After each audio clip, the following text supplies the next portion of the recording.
ইরানের নতুন প্রস্তাব, পাকিস্তানের মাধ্যমে যুক্তরাষ্ট্রকে বার্তা, সংঘাত শেষের পথে। মধ্যপ্রাচ্যের উত্তেজনা নতুন মোড় নিচ্ছে।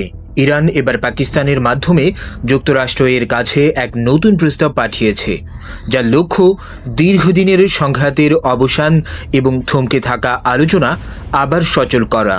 সবচেয়ে বড় পরিবর্তন এসেছে ইরানের অবস্থানে। আগে তারা শর্ত দিত অবরোধ প্রত্যাহার ও হামলা বন্ধ না হলে কোনো আলোচনা নয়, কিন্তু এখন সেই কৌশল বদলেছে। নতুন প্রস্তাবে বলা হয়েছে এসব বিষয় একসঙ্গে সমান্তরালভাবে আলোচনা করা যেতে পারে। প্রস্তাবের মূল দিকগুলোও বেশ গুরুত্বপূর্ণ। প্রথমত, কৌশলগতভাবে অত্যন্ত গুরুত্বপূর্ণ হরমুজ প্রণালী পুনরায় চালু করার আলোচনা। দ্বিতীয়ত, যুক্তরাষ্ট্রের পক্ষ থেকে হামলা বন্ধের নিশ্চয়তা চাওয়া হয়েছে। তৃতীয়ত, ইরানের বন্দরগুলির উপর আরোপিত অবরোধ তুলে নেওয়ার বিষয়টি অন্তর্ভুক্ত করা হয়েছে। আর সবচেয়ে স্পর্শকাতর বিষয় ইরানের পারমাণবিক কর্মসূচি নিয়ে আলোচনা, যার বিনিময়ে নিষেধাজ্ঞা শিথিলের প্রস্তাব।